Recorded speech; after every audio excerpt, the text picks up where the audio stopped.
College ಲೈಫಲ್ಲಿ ಇಷ್ಟಪಟ್ಟು ಓದಿದ್ದ, ಕಷ್ಟಪಟ್ಟು ಓದಿದ್ದ ಶೋಷಣೆಯಿಂದ? ನಾನು ಇಷ್ಟಪಟ್ಟೆ ಓದ್ಕೊಂಡೆ. 3 ವರ್ಷ ಕಂಪ್ಲೀಟ್ ಆಯಿತು. ಡಿಗ್ರಿ ಯಾವುದು BA degree, Somani college. Okay. ಏನು ಟೀಚರ್ಸ್ಗಳ ಬಗ್ಗೆ ಹೇಳೋದಾದರೆ ಸ್ಕೂಲಲ್ಲಿ ಸಪೋರ್ಟಿವ್ ಮಾಡ್ತಾ ಇದ್ದೀರಾ ಅಥವಾ ಅಲ್ಲೂ ಕೂಡ? ಅದು ಡಿಗ್ರಿ ಕಾಲೇಜಲ್ಲಿ ನನ್ನನ್ನು ಟ್ರಾನ್ಸ್ಜೆಂಡರ್ ಅಂತಲೇ ಕನ್ಸಿಡರ್ ಮಾಡಿಬಿಟ್ಟಿದ್ರು. ನಾನು ಮೇಲ್ ಥರ ಬಟ್ಟೆ ಹಾಕಿದ್ರೂ ಅಲ್ಲಿ ಯಾರು ಹುಡುಗರು ಹತ್ರ ತಗೋತಾ ಇರಲಿಲ್ಲ. ಎಲ್ಲೋ ದೂರದಲ್ಲಿ ಕೂತ್ಕೊಂಡು ಪಾಠ ಕೇಳಿಕೊಂಡು ಬಂದೆ. 3 ವರ್ಷ ಮುಗೀತು, ಕಂಪ್ಲೀಟಾಗಿ ಡಿಗ್ರಿ ತೊಗೊಂಡು ಬಂದೆ. ಶಿಕ್ಷಕರು ಸಪೋರ್ಟ್ ಮಾಡ್ತಾ ಇದ್ರು? ಸಪೋರ್ಟ್ ಮಾಡ್ತಾಯಿದ್ರು.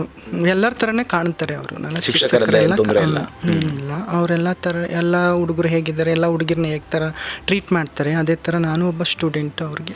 ಸೊ ಶಶಿಯವರು ಪರಪುರುಷರಿಂದ ಶೋಷಣೆಗೆ ಒಳಗಾಗಿದ್ದೀರಾ? ನಾನು ಮೂಲತಃ ಹಿಂಗಿರೋದ್ರಿಂದ ಯಾರೇ ಆದರೂ ಅಟ್ರ್ಯಾಕ್ಟ್ ಮಾಡುತ್ತೆ. ಬಾಡಿ ಹೀಗಿರೋದ್ರಿಂದ ಹುಡುಗರು ಅಟ್ರ್ಯಾಕ್ಟ್ ಆಗ್ತಾರೆ. ಗಾಡೀಲಿ ಹೋದ್ರೇ ಸಾಕು, ಎಷ್ಟು ನಂಬರ್ಗಳು ಕೊಡ್ತಾರೆ, ಬನ್ನಿ ಅಂತಾರೆ, ಅಲ್ಲಿ ಮಾಡಿದ್ದೀನಿ ರೂಮ್, ಇಲ್ಲಿ ಮಾಡಿದ್ದೀನಿ ರೂಮ್, ಇದು ಮಾಡ್ತಾರೆ.